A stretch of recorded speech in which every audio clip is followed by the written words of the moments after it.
Everybody, it is Friday. We got the band back together. Mr. Acreage is here. Let's see. We are live on YouTube. We are live on LinkedIn. You can find us at CUIHotline.org. You can fill out the form up there. You can call the number, leave a voicemail. You can leave your question down in chat for the next hour.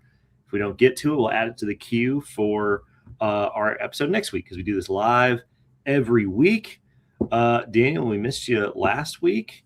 And like always, we'll start out with your thought of the week. I actually don't know the background on this one. Pay to play and CMMC. What's going on? So it was an interesting conversation. I was talking to an organization actually this morning, and their salespeople were on the line, and they're like, "Hey, like we don't ever get CUI." And in reality, I won't name the industry, but it's going to be a hard stretch to understand if they have even remotely have any CUI because of what they do is real basic COTS type stuff. But they were like, hey, like we just need it pay to play. Like we just need a minimum SPRS score so we keep getting solicitations because we're being told if we don't have it, we're not even going to get a solicitation. So even if like we never end up with CUI, which again, in their case, I can't imagine them ending up with much of it, if any. They're like, we won't even get the solicitation to be able to respond if we don't have the score in their system. So it's like, we have to do it, not because we're planning to ever get CUI in reality, but because it's the only way from a business perspective, we're going to keep getting solicitations from these primes. And I was like, it's so interesting. Like we've got to talked and hinted around this topic for quite some time, Jacob, but like people are, again, looking at this not necessarily as much for the protection of national security data, although that is important, right? Like that's not to, this organization especially was very keen on that. But the main driving force in conversations is we got to keep getting like RFPs, RFQs, solicitations for this work. And the only way to do that is to have a minimum SPRS score or to be certified. And so we're going to have to follow that path. So people are starting to switch the context of I have to do it to it's only the way to enable more revenue. The spice must flow, huh? Yeah. And so anyways, I just thought it was kind of interesting to have that be a stronger and stronger narrative the more and more conversations I'm in. It's not so much we should have done this. It's not so much, any of that. It's just like, hey, we've kind of like, either we do this or we don't have a business anymore. I mean, it definitely moved the market. And, I don't know if this is how the primes would describe it, but based off their positioning, based off of that, that type of story that we're hearing, the one way to interpret it is if you can't show that you've done this level of security, the primes don't even want to talk to you. And, And in all honesty, there's nothing wrong with that because it's the kind of requirement to do business with the primes that should have existed all along, theoretically, whether it was in the contracts or not. And so, the world is changing. The market has moved, whether that was from the catalyst of regulation or not. That's a whole other debate. It clearly wouldn't have happened without that nudge. But yeah, I mean, if you can't prove that you've done this baseline, then the primes don't want to deal with, they just don't want to deal with it. Either they don't want to deal with the exceptions or granting you the funds or the infrastructure from their side or the potential issues down the line if you suddenly need it because things change and then they can't rely on it, or the liability, or name your reason. There's probably half a dozen reasons off the top of my head. So very interesting. Yeah, I mean it's table stakes, right? I mean that's, you call it pay to play, you call it table stakes, you call it whatever you want, but yeah, I mean, it's increasingly the baseline that you need to meet in order to do business. Let's see here. So people saying, hey, what's up? What's up? What's up, everybody? Level will become the gateway for entry into federal contracting. Yeah, all of this in terms of prime setting their own level outside of what the actual DoD policy says is outside of the control of DoD policy by definition. So when we get something like a FAR CUI rule eventually, then there will be other instances of that because the federal supply chain is a lot bigger than just the defense supply chain. So you could have, higher bars set outside of federal CUI policy and contracts, just like we're seeing higher bars set for defense contracting outside of DoD policy. So let's see. Somebody said, is it an overstatement of FCI protections? An overstatement of FCI protections in terms of saying, oh, we need you to have this. I don't know if that's always true. I mean, a lot of people are saying that their customers are like, we don't know. I've heard this for a long time. The customer, the primes will say, we don't know if you're going to receive CUI, and we don't know if you are going to receive CUI when you're going to get that CUI. We're not waiting until we know that you need it now for you to then turn around and decide we're going to start on this project, which is annoying for you because you have to do it before you have the data, but it makes perfect sense for them. Yep. And in our experience, like we've said, most of the companies that we talk to take months to decide, hey, we're going to pull the trigger and get started. And then they run into all the normal issues of like scheduling and cutover and this and that and blah, blah. I mean, it takes them months to go from contemplating to actually starting. And so if you're a prime and you've got 6,000 suppliers, if you wait until it's an emergency to say, go get it, you're just not going to have any suppliers. So you're going to have to tell them ahead of time that they have to go do it. And so the high water marking is perfectly rational, depending on which perspective that you have, in my view, at least. I don't know what you guys think. Yeah, I'm in the same boat. Like, number one, these requirements have been around for a long time. We're not going to beat that dead horse. But on the other side, it's like the contracting officer has no idea what Joe, the engineer, is going to send to you. Like, they just don't have that level of data control being exfiltrated from their organization, right? And so it's like they don't know. So if they don't know, they're going to push that risk as far away from them as possible, meaning you're going to end up with likely a higher requirement than you actually need. Right. Now it's going to dramatically limit their supply chain. But right now, like, it's interesting. This company I was talking to this morning, they're like, yeah, we talked to another small company and they're like, we've been using our CMMC cert and gaining so much work because no one else is doing it. Right. And it's like, I mean, the reality is that I don't think we need the supply chain to be as big as it is. I mean, you hate to say that. I love small business. This is me saying I love SMB. I've worked for small businesses most of my career. But in reality, like, how many machine shops do we actually need? Well, this is a big picture policy question. I mean, this is a question that has existed since the end of the Cold War, right? The Last Supper, the famous Last Supper dinner, when the Cold War ended, was the Department of Defense sat all 500 primes down and said, this is the end of history. The bad guys are gone. We don't need all of you anymore. We're going to let you sort it all out. And they just allowed the defense primes to cannibalize each other, which is why we went from 500 to 5, right? Yeah. They just said, we just don't need an industrial policy that has massive redundancy because we didn't need it. So you certainly aren't going to have a lot of that happening in the sub tiers of the supply chain. But this comes down to the prime's perspective.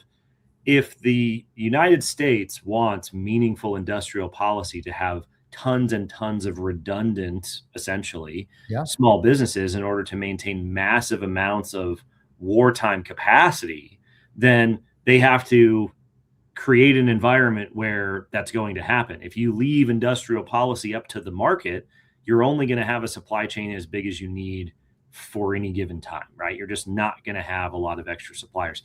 And this is the fundamental tension, right? Where it's like, they want this to be a thing where the primes control their supply chain. So you're leaving the supply chain up to the whims of a corporation who has a fiduciary duty to their shareholders. They are not in the business of maintaining redundant supply chains. Meanwhile, they are the people that the national security supply chain runs through. So you need as much redundancy and capacity as possible. That's a policy problem. That's a big picture policy problem. Yet another thing exposed by CMMC that is way outside of CMMC's wheelhouse. But, if you ask the bean counters in Lockheed, they're going to go, we don't need 12 suppliers. We need 6. We don't need this many. We need X. If you ask the lawmakers, they say, we want 30. Well, which one do you want, Well, that's when we were in Summit 7 Live a couple of weeks ago in Fort Worth. I remember a guy asking the question. He's like, yeah, Like the Secretary of Defense was in Connecticut. He's like, we were there. And he said, we need you to quadruple your production. And so the other side of it is, it's like, how many organizations and people in the supply chain does it take to quadruple production, right? Yeah. Is that even a reality? And for how long is that a reality, right? And so all of these interesting things where it's the classic, you can't have your cake and eat it too, right? Is really where we're starting to come down to. I'm sure he would love it if we could quadruple production, but we've allowed the defense industrial base to atrophy for 4 decades. So there's big picture policy is you can't just flip a switch and have that stuff turn on. So there you go. Yeah, those are some of the really fascinating, issues that come up. For a long time, people would, I remember years ago, people would say, why are we buying tanks if we haven't used a tank in a war since the Gulf War? And they were like, well, there's like 6 suppliers that make parts. And if we don't order tanks and have them do anything, they go out of business. So we just order tanks and never use them. That's one of those like, crazy. Oh yeah, we've done that. We've done that for decades. Like we order weapon systems we don't use because if you don't order something, then those companies go out of business and you'll never be able to order it again. So this is not a normal, market or anything like that. There are actually a lot of really fascinating issues in terms of acquisition and things like that. But yeah,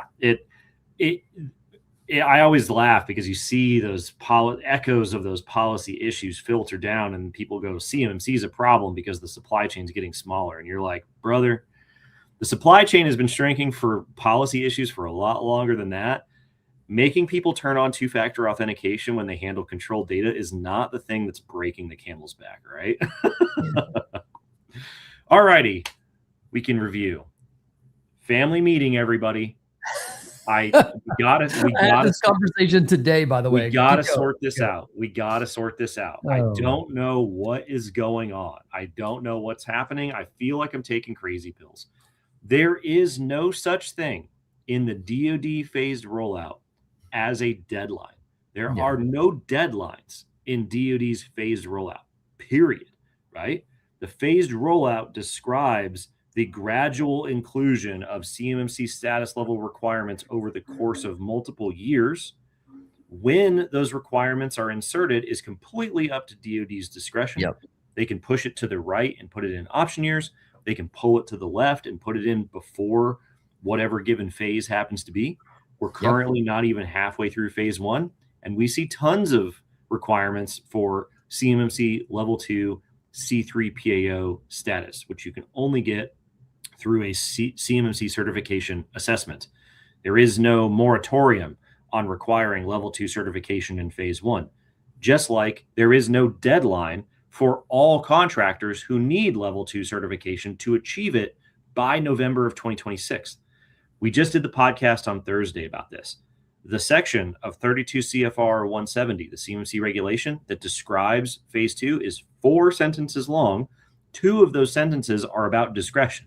So we got 2 sentences that we got to understand here, right? You have 80,000, you got 100,000 companies that need level 2 certification. You do not need 100,000 level 2 certifications by November, right?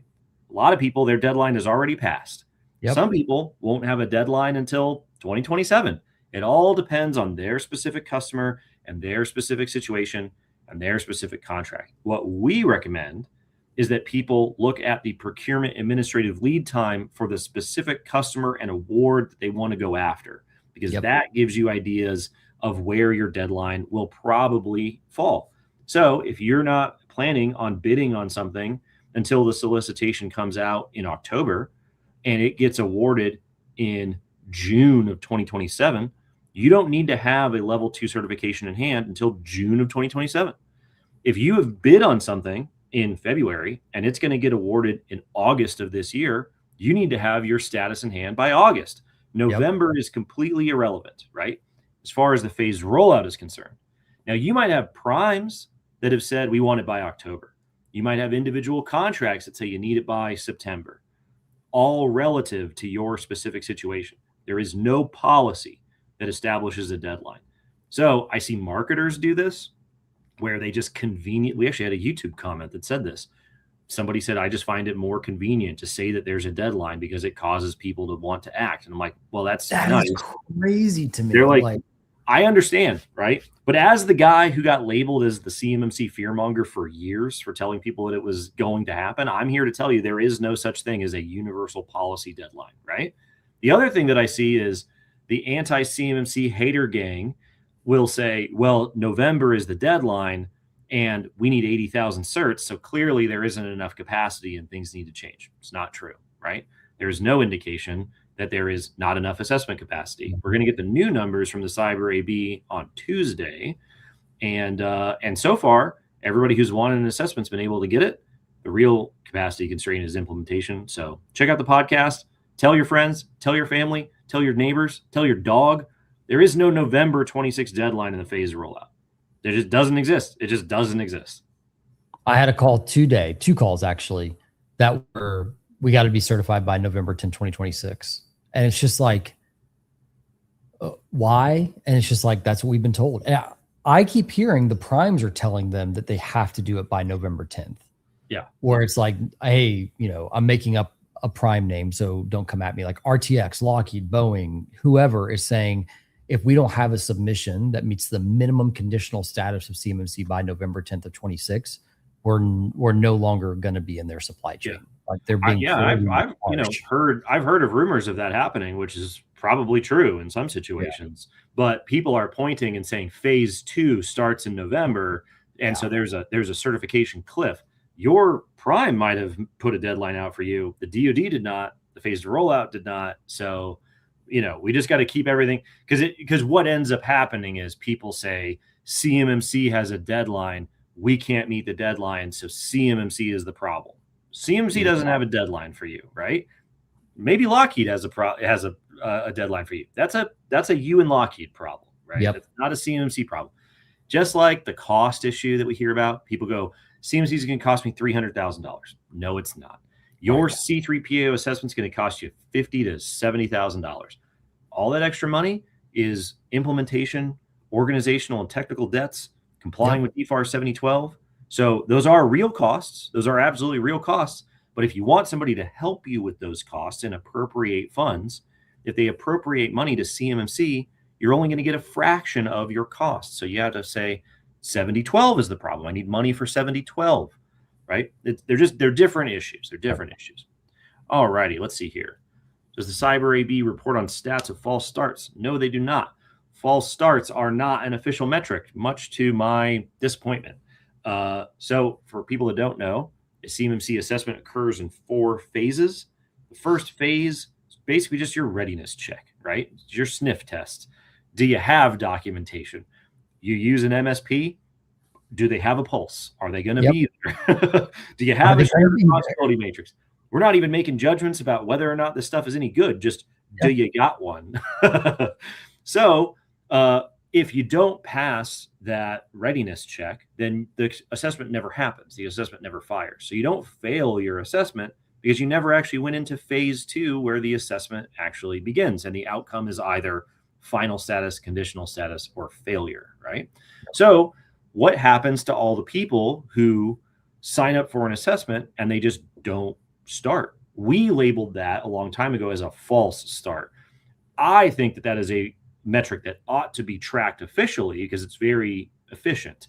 Because if 65% of people who sign up for an assessment false start, that means that 65% of people out there aren't compliant. They're not ready for an assessment. Everything in the SPRS database is wrong. Like those are implementation issues that has nothing to do with CMMC. On the contrary, if everybody qualified for an assessment, but 50% of people fail, then there's something wrong with the assessment process. There's something wrong with assessor training. There's CMMC issues that would probably be a likely culprit behind what's going on that you could calibrate.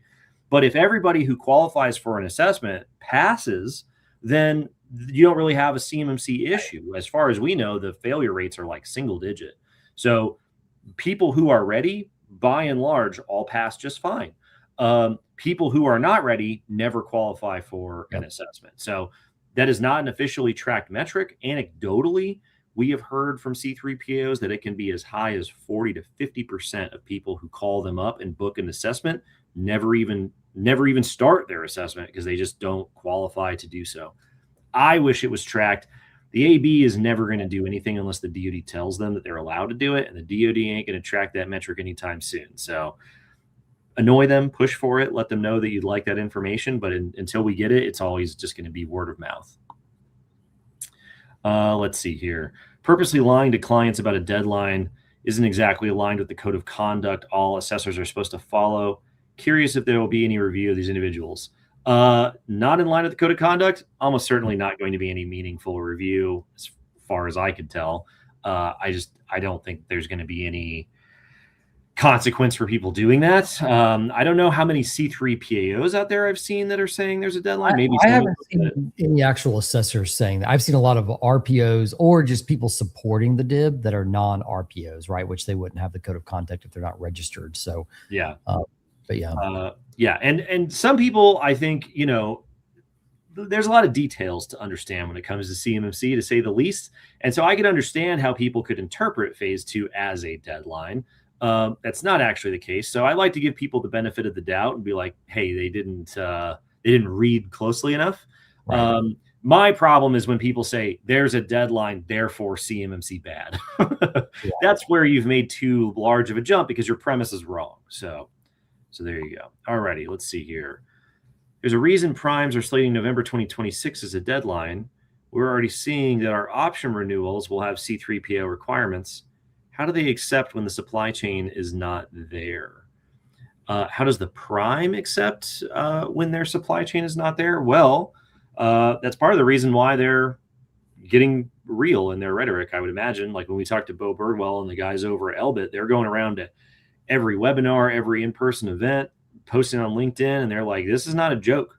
They're like, you need to do this immediately. They're like, we know a lot of you aren't doing it, and we're prepared for the trade-offs of working with fewer suppliers if that's what comes down to it. So it's a real chicken and egg problem because everybody knew that this was coming for years. Everybody knew what the requirements are. Nothing about 171 or DFARS 7012 has changed in a decade.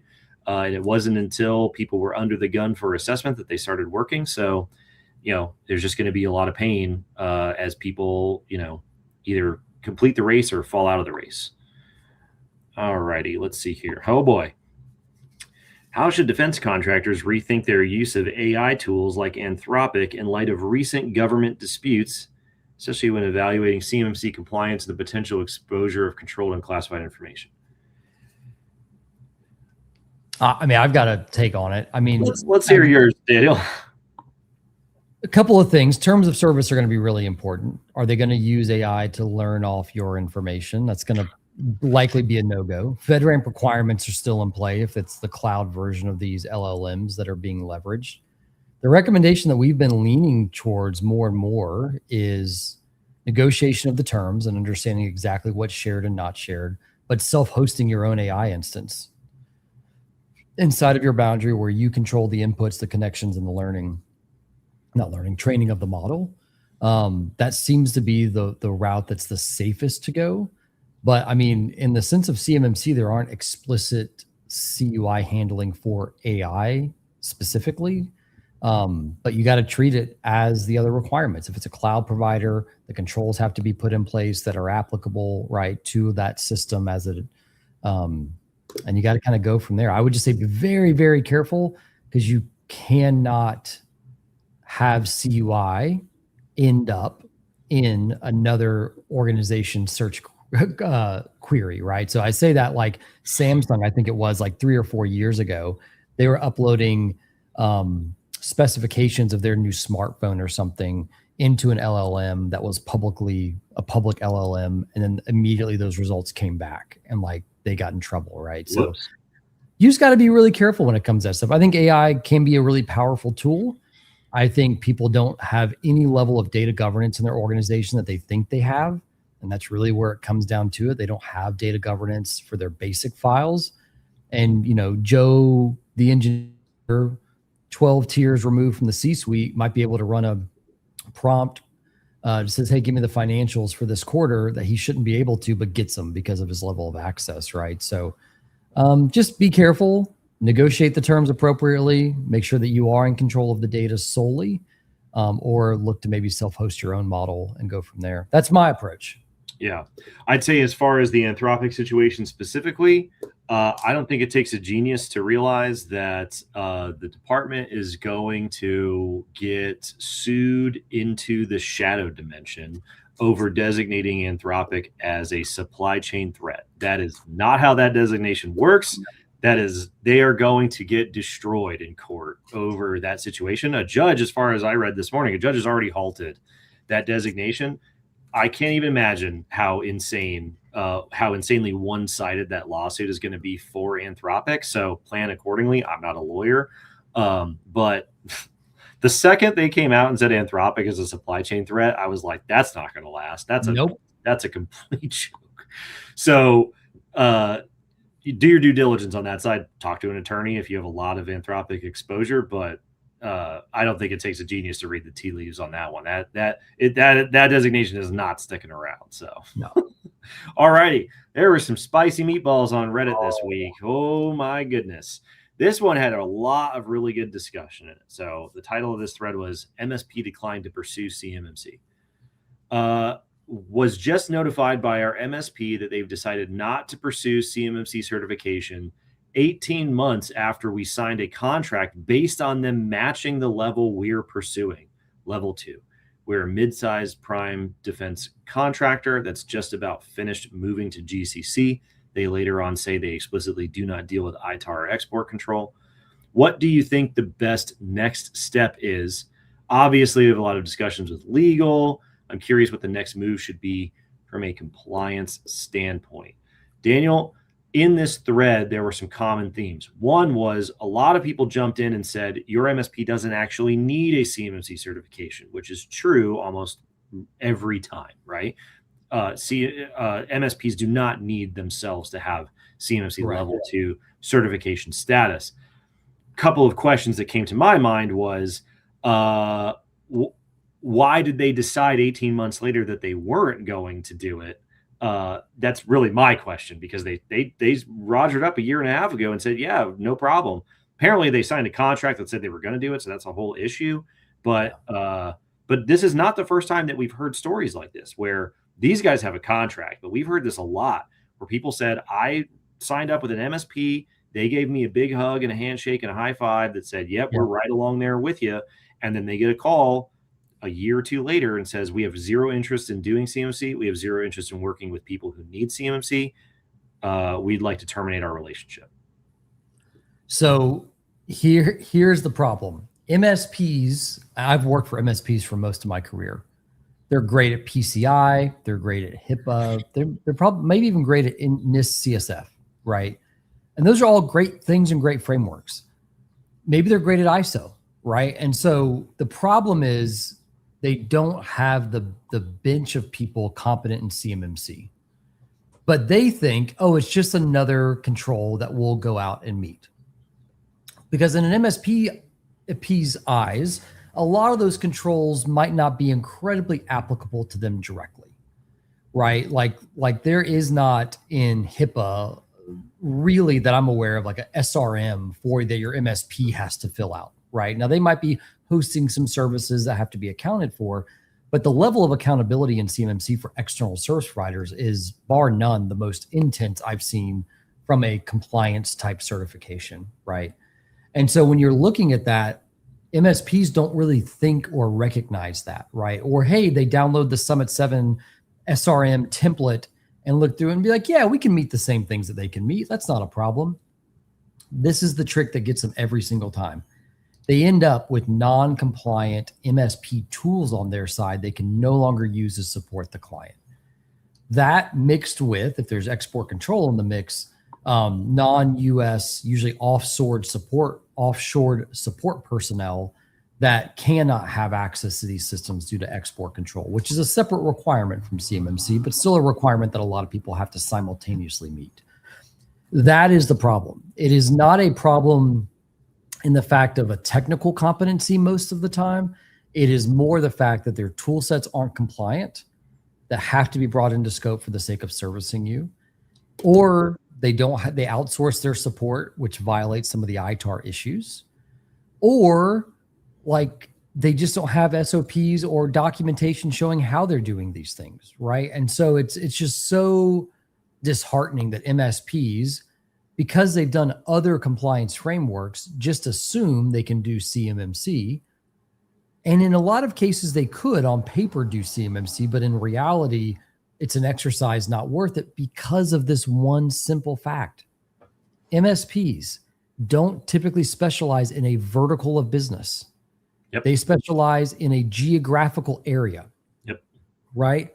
Right now, I'm in Nashville, Tennessee. I know I used to work for an MSP up here. We serviced doctors' offices, law firms, car dealers, laundromats, restaurants, anyone who would pay us money, basically. And we would, do some light touches of compliance work here and there, HIPAA, PCI type stuff. And I look at it now and I'm like, companies that supported the DoD maybe would have made up, out of the 300 clients we supported at the time there, I don't know, maybe 5% of the client base. Yeah. And guess what's not worth transforming your whole business around? Right. 5% of your revenue. Right. It just doesn't, the math doesn't math. And so by the time MSPs realize, after they've given the handshake deal out, what it actually takes to transform your environment to support CMMC for a few of your clients, the juice ain't worth the squeeze and they walk away. And we've seen it time and time and time and time again. MSPs don't have to be certified for level 2, but it is highly recommended that you find one that is through like the MSP Collective website, because like they actually know what it takes to get there. And so many other MSPs are just comparing this to other quote unquote similar frameworks they've done in the past, and yaing you into signing a contract. And we see what happens. 18 months later, they're walking away. Yeah, I mean, that's why we say when you're vetting potential partners, do they have a track record? Because it ain't 2019 anymore. This isn't theoretical. It's like, do they have a track record of walking clients through certification? Yes or no? Yes. If they don't, and you're going to be the first one, plan accordingly. Is that the risk that you want to take? Is that the deal you want to make? Maybe you get an awesome deal. Do you want to do your fillings at the dental school? Or, do you want the guy who's done 1 million of them, right? Like everybody's in a different situation. If they haven't taken anybody through the process, and they themselves have not gone through the process, and they don't work with a lot of defense contractors, and they're promising you the world, hello, like, let's be skeptical here. And maybe maybe that sounds too good to be true. Maybe not, maybe you found a unicorn, but I don't think so. So plan accordingly. What's fun about, you mentioned non-compliant MSP tools. The post about the MSP bailing was posted about 3 days after this other thread about TeamViewer. Somebody posted about, I don't know if they're related, but I like to think so. So somebody else posted about TeamViewer, their remote support application. They said, we are currently evaluating whether to retain our existing TeamViewer deployment or transition to a FedRAMP authorized version. Currently, we are designating TeamViewer as a security protection asset used strictly for IT remote desktop support. Our current internal policies and training instruct users to close all CUI during active sessions. The platform is not FIPS 140-2 or 3. It does utilize TLS 1.2 or higher. Given our CMMC purposes, we need to determine if moving to a FedRAMP authorized solution is necessary to replace our current policy-based safeguards with stronger technical controls. To me, this sounds exactly like that situation you talked about earlier. We got RMMs, there's a bunch of RMM tools. That's basically what an MSP is doing, right? Is this similar to what you're talking about in terms of we've built our business around this specific support tool, and now we've got to decide whether we got to rip and replace to a FedRAMP version, and we got 5 clients that are making us do this? Maybe it's just not worth it. That is exactly right. That's one of the tools. Backups are another huge one. Like Datto as a vendor, they don't have FedRAMP clouds. Encrypted CUI is CUI, meaning that is a non-compliant thing, right? Because CUI is likely being backed up. And so I think it's a little tricky on RMM side, because you don't have to switch to a FedRAMP version of RMM, but you have to have some very strong policies and technical controls to compensate for that, right? Before you connect to the user session, user, have you closed all of your windows that have controlled and classified information? You have to disable file transfer. I mean, you don't have to, but you have to have some means of showing either policy or technical, ideally technical. Disable screenshots, right? So you can't capture what's on their screen, right? I mean, and so you start going through this list to basically neuter the RMM tool from some of its core capabilities. And then you're left with, like, it's not even worth, it's harder to support this client, which is going to add more time and more cost, right? So I don't love that. So, okay, what if we switch to a FedRAMP tool like Ninja, for example, Tanium, self-hosted versions of other tools like Kaseya? Like, what if we switch to something else for the sake of gaining efficiency and actually leveraging the tool the way that it's meant to be leveraged, right? And that's where you end up with this conversation of, oh, I don't like either of those options. I don't like spending more time and making our RMM tool unusable for the sake of these clients. Oh, I don't like the cost of switching to a new RMM platform. And it ends up, the third conversation typically is, well, how much would it really hurt us if we let this client go? Right. Yeah, it's just a business decision at that point. It's a business decision. And it's, again, it's one of those things where you'd have to have a pretty savvy MSP to leave RMM out of scope, quite honestly, and one willing to take that, or limited SPA, not necessarily out of scope, but an SPA, and able to take that, right? I mean, there's a reason it costs us so much to stand up the MSP here at Summit 7. It's because finding compliant tools that are built for MSPs, there is no marketplace for that, really. We had to self-host so much stuff because of that exact reason for so long.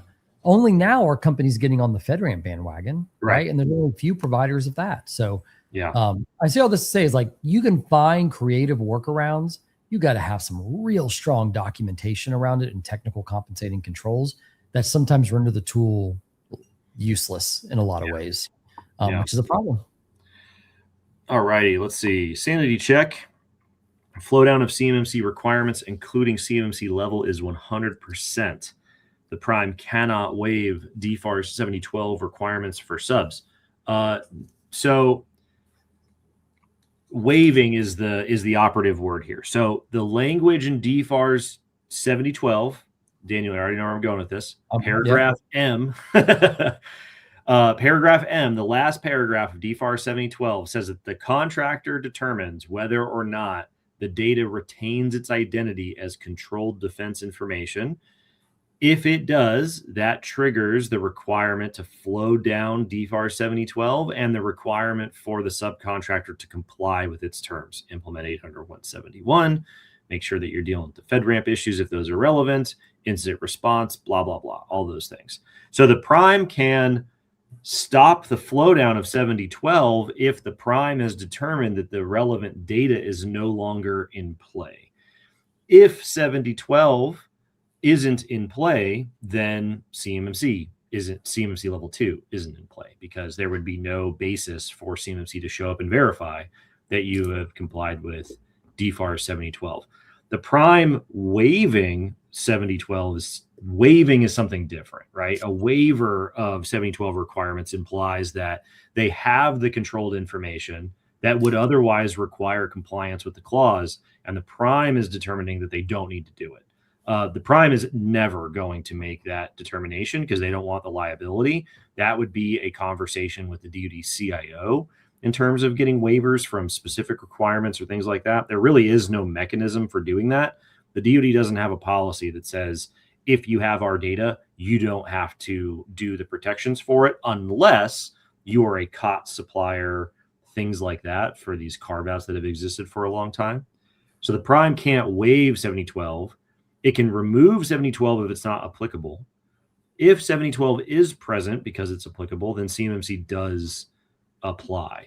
The prime can also not waive CMMC. Waivers come from way above the prime in a pre-solicitation determination at a very high level within the DoD. So they have a lot of flexibility within the language of 7012 to prevent CMMC from becoming a thing on their supplier. All depends on the nature of the data. but they typically do not exercise that flexibility because they don't want to deal with the liability and they just don't really care. Signed, sealed, delivered, I'm yours. There you go. Let's see. Orion was actually here early. He was here like an hour before we started and dropped this one in here. He says, is it time to take a new look at the definition of covered defense information in 7012? Does it make all NARA categories of CUI CDI? Yeah, so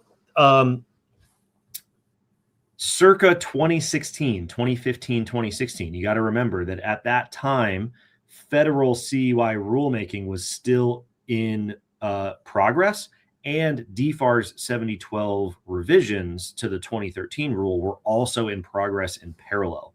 So the vocabulary around CUI wasn't in black and white for DoD rulemaking because NARA was still going through their own rulemaking. So DFARS 7012 refers to covered defense information. Essentially, covered defense information is an umbrella term that says if you receive any of the categories of CUI from the DoD, it's considered covered defense information. And that's kind of how it works. Now, the DoD has admitted that they don't like this term and that they wish they hadn't done it, and that it would have been a lot easier if their rule had come out after NARA rulemaking was done. But the Office of Personnel Management got hacked by the Chinese Ministry of State Security, and it was a national security emergency that they revised this rule as soon as possible. So their rule came out first. So they went with this one-off vocabulary word. It's really not that big of a deal. It causes a lot of confusion. The DoD doesn't like it. They want it to change. It's part of what they want to change in upcoming DFARS 7012 rulemaking. However, the people in charge of DFARS 7012 rulemaking and the Office of the Undersecretary for Acquisition and Sustainment are in no hurry to do that rulemaking process. Nobody's really yelling at them about it. Nobody in that office really owns it. They don't really care. They got other things to do. And so until there's some sort of a big push for them to go through and revise it, we're going to be stuck with covered defense information as a term for a pretty long time. They also don't like FedRAMP moderate equivalency as a term. That was also a good idea that they had back in 2016 that's caused way more heartburn than they anticipated. They would love to get rid of the idea of equivalency, but they got to go through rulemaking in order to change it or get it taken out. All righty, let's see here. We have some printed CUI, which we want to send out for shredding. The CUI will be sent in locked metal boxes. Which kind of certification should we ask from the subcontractors to be safe in our CMMC? Daniel, this is why we want to start a shredding company, because you can't send CUI to people who are not able to protect the CUI. And there are almost no companies out there that have established that they would accept the terms of DFARS 7012. You know, are there shredding companies out there that have CMMC level 2 these days? There's not a lot that jump to mind. So here's where I have a little bit of a conundrum, Jacob, because there's DFARS 7012 and there's DFARS 7021. And then there's this fun little DoD FAQ document about paper copies. So let me just talk out what I'm thinking in my head. 7012, you got to protect it all. Right. There is no exclusions for paper copies in 7012. 7012 is also going to be on contracts with 7021. They're both going to be on there simultaneously.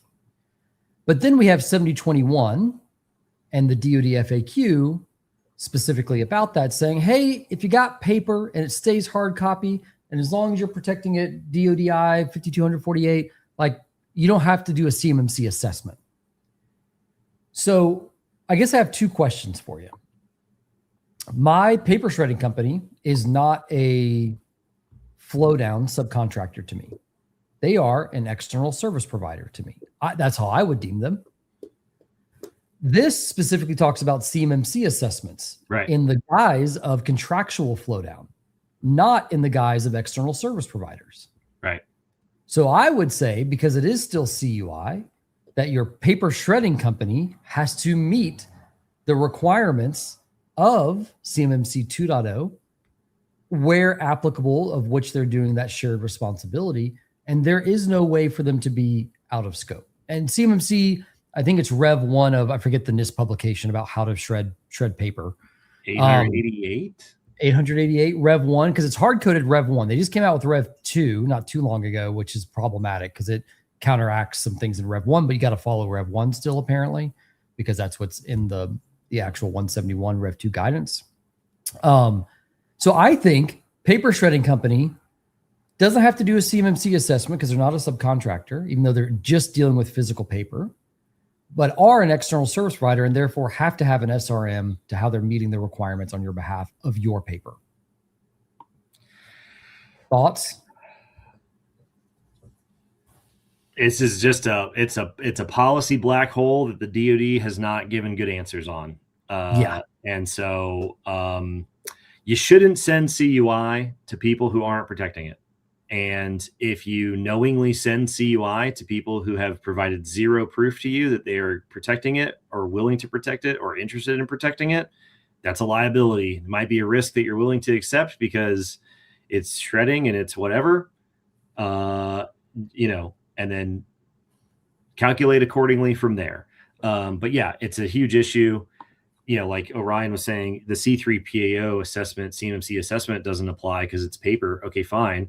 But the FAQ, the geniuses in the CIO's office who wrote the FAQ were like, well, DODI 5248 still applies. Yeah. How does that apply to contractors, everybody? It applies through DFARS clause 7012. So yeah, the shredding thing, big hole. You shouldn't knowingly send CUI to people who aren't going to protect it. That's really the rule of thumb here, the sort of golden rule. So there's unfortunately not a very good answer because the DoD hasn't cared to answer this question, even though we've had a specialized requirement for destroying the paper since 800-171 was created, and we've never addressed what to do about sending the paper off for shredding. So let's maybe move on from that one. Okay. This was an interesting one from the construction industry, also on Reddit. They said, how are contractors handling CUI distribution to subcontractors who need to do takeoffs? Said, I'm a proposal manager at a general contractor. We do federal construction with a bunch of agencies. Working through our CMMC compliance, we've hit a practical problem that I can't find a clean answer to. We have CUI drawings and specs that subcontractors need for estimating and takeoffs. We're using Prevail for distribution, which handles the encryption and audit logging side. The issue is the subs. If we keep Prevail set to view only, the subs can't do takeoffs. They need to download the files in Bluebeam or similar to actually measure and quantify what's going on. If we enable downloads, then it's my understanding that the subs device becomes a covered contractor information system, and they seem to need level 2 self at a minimum. These are small trade subcontractors. Most of them are nowhere near 171 compliance, let alone certification. Most of them don't know what CMMC is. How are people remaining compliant with CUI guidelines and getting subcontractors to put in bids for jobs? I've hit a wall and don't know the path forward, so I'm wondering how others are handling this. Not well. No, I'm just kidding. I mean, that's basically the conclusion of the thread was, if you're sending the data to people who can't protect it, you either need to help them out or you need to find other people. So here's a little bit of not loophole. There's a few things to talk about. When I spoke at a construction conference last October, and it was fascinating because, I mean, the amount of small suppliers might even outpace that in the manufacturing space, because we're talking really like micro suppliers, like mom and pop electrician shops, so here's some general guidance that was talked about. Give them access to your VDI, allow them no download or ability to exfiltrate that information at all. You host that information. Number 2, if it's still on the bid cycle, you don't have and Jacob, correct me if I'm wrong, contractual obligation under 7021 or 7012 to protect that data. There's provisions in place saying this requirement is coming. And should you do the right thing and protect it? Sure. But are you obligated to protect it contractually? Those don't exist yet because you haven't won the contract, right? So takeoffs, when we're looking at what a takeoff actually is, for those that don't know, is you get a blueprint, You basically say, how many pieces of lumber do we need, specifications, like just general idea of what it's going to cost to execute the build, right? And you could have multiple different trades involved in that process. So you have to understand what it's going to take, throw a little markup on there, and then submit it back to the DoD. So here's the problem is you either provide systems that allow the subs to remain out of scope, or you do paper copies, which is not ideal, but technically does allow for some exceptions here. Or you understand that contractually you're not obligated to protect that data yet under any contractual obligation. And that's kind of the DoD was aware of this. And CMMC level 1, they wanted to make CMMC a requirement to bid. They backed off of that in CMMC 2.0, or the current version that we're on, and said, you know what, we'll just take it as time of contract award. And so I'm not a lawyer. I would say you probably want to protect the data as much as possible, but you're not actually required to protect it under any specific regulation until post-award. It's terms of a contract. So if the contract isn't there, you know, it's a gap. It's a gap for sure. All righty. This was a quite an in-depth conversation that I heard earlier this week. It said, we use Zoom, lots of Zoom. Is using Teams instead of Zoom more expensive? So the way that we're seeing it right now, Teams can be less expensive depending on the phone system element. So here's where it gets kind of interesting. So Zoom, like Teams, has really two main operating capabilities. Team meetings, WebExes, you know, virtual meetings, etc., whether those are conference rooms or just a user launching a Zoom meeting or a Teams meeting, or direct dial-in phone systems, right? Full phone system capability. The part that really ends up being the linchpin here is the phone system piece. So if you have few enough users, that this is commercial pricing with Zoom. I haven't actually seen gov pricing with Zoom. So this might make Zoom more expensive. I would assume it would. If you have fewer phone system users, but everyone else is just a meeting user, you can justify Teams being cheaper. Once you start, because you have to bring in a calling plan for direct routing of Teams and a separate SIP trunk provider. Zoom packages all that in a nice little package, right? So because you have to use basically multiple vendors and parties, it can be more expensive if the volume is there and there's a large portion. If the volume is small and most people are just using Zoom meeting to Zoom meeting and not dial in or not a DID phone system, Teams ends up being cheaper because in GCC High, Teams is still included in all Microsoft licensing. In commercial, they have a no Teams option because of some EU regulations that passed a few years ago, where you can buy like the E3 without Teams, right? And it's cheaper.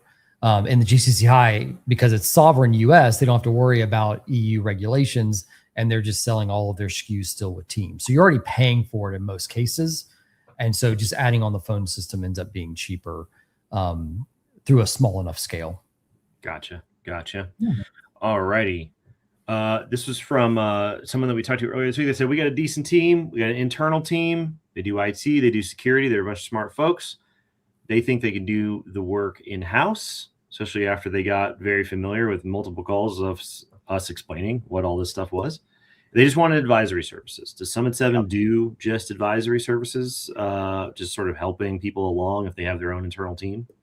We don't. I had 3 of these calls in one day, which is kind of a record for this type of request. The request wasn't Summit 7, help us build an enclave, help us migrate, help us get CMMC compliant, from kind of that holistic picture.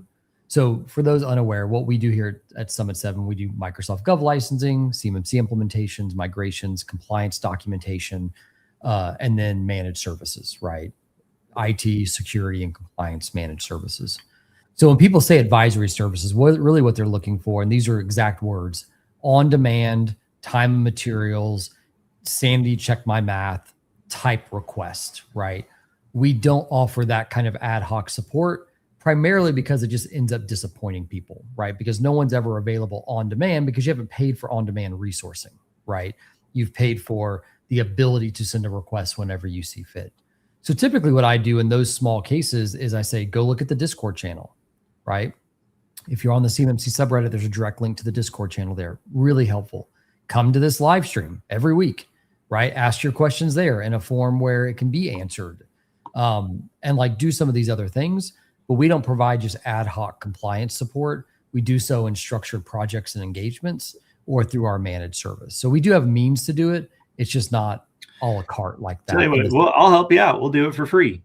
Put your questions on the Discord or on Reddit, and then we'll just answer them on the live stream. Yeah. So if you can wait some time and get it distributed over time, we'll answer them for you. But we won't charge you for it just one-on-one as an advisory service. So you have to take it with a grain of salt. But yeah, you could save some money that way.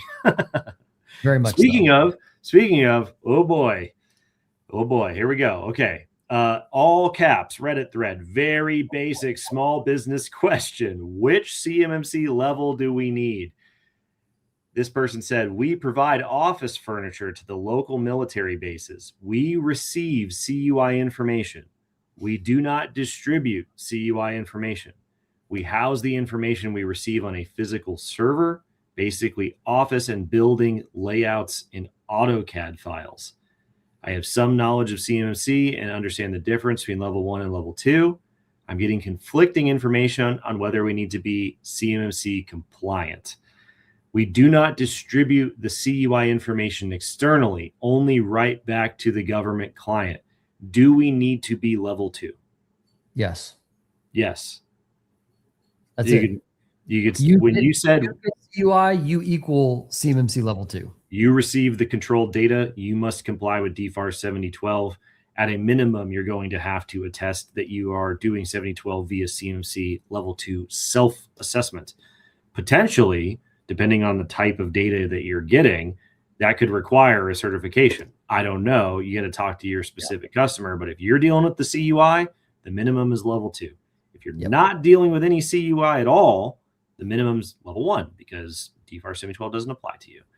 They went on to say, the cost I was just quoted for level 2 compliance was astronomical. $5,000 a month up to 12 months to get compliant, $45,000 for an assessment, $1,500 a month to maintain compliance, $45,000 every 3 years to continue updated assessments. Outside of the cost of $45K, which is a pretty good deal for a CMMC level 2 assessment right now, outside of that cost, your $5,000 a month up to 12 months to get compliant is your cost to comply with DFARS 7012. You're going to have that whether CMMC had existed or not. So just keep in mind that this is not CMMC imposing this on you. But if you receive that CUI and your customer is not willing to either stop doing that or give you the environment for you to work with that CUI, then you're going to have to comply with 7012. Yep, 100%. There you go. All righty. This was one that came up in a bunch of calls earlier this week. They said, how can an Enclave help me with CMMC when I have multiple sister companies? So this isn't always joint ventures, but we sometimes hear about this sister company setup. What does that mean, Daniel, when you've heard this in the past? Like there's sometimes we hear about these business relationship between companies that are very close, but they're not always the same entity. Sometimes they are the same entity. It's very complicated. Yeah. So usually what we're seeing is OpCo. Well, how do I say this? The holding company being the shared service for all of these operating companies, these sister companies, these subsidiaries, et cetera. So one kind of master enclave sitting at the top that all of their OpCos are subscribing to. Now, there's a couple ways to chop that up, right? You could potentially look at bundling cage codes. In reality, most people are going through independent assessments of each of their OpCos separately because even though they're using some of the same technology, their on-prem might be significantly different, right? And if it is more in alignment with VDI, you have a little bit of an easier way there. But a lot of people are looking at an enclave as a parent or a holding company level solution, leasing that space out to each of the operating companies. And then the holding company end up acting like the ESP or MSP for all of those OpCos. So you can definitely do it. There is levels of risk in going through a large CMMC assessment and not individual OpCo CMMC assessments because a lot of times the IT team isn't aware of things actually happening on the ground at each of these sister or operating companies. So just know there's a level of risk to doing it that way, plus your valuation. If they can't take the CMMC cert with them when you sell them, their valuation might not be as high. because if they're leveraging your infrastructure and not their own that goes with them, they don't, that boundary is now void, basically, right? So there's a lot of thoughts when we're talking about operating companies, holding companies, your general strategy about what you plan to do with them, that feeds into that decision. So feel free to reach out, guys, if you have a specific example, but happy to answer that. There you go. All righty. We're at an hour. It flies by every week. If you find the recording of this stream afterwards, you can leave your questions or comments down below. We'll add them to the queue. You can always go to CUIHotline.org, fill out the form. You could go over there and call the number, leave a voicemail. That's always super duper fun. We're easy to get a hold of on LinkedIn. You can shoot us questions and comments via DM if you don't want us to share, who they came from. We get that quite a bit. Find us at summit7.org. YouTube channel, like and subscribe, especially if you're hearing about a November 2026 deadline and you're not sure where that's coming from. Check out this week's episode. Opening day for baseball was yesterday. The Padres got absolutely stomped, so that, I'm in a terrible mood and it's ruined my weekend. I hope everybody else's team won and that the baseball season isn't completely ruined like it is for the Padres every year. And we're never going to win anything ever. And on that note, thanks for tuning in, everybody. We'll see you next week. Thanks, guys. See ya.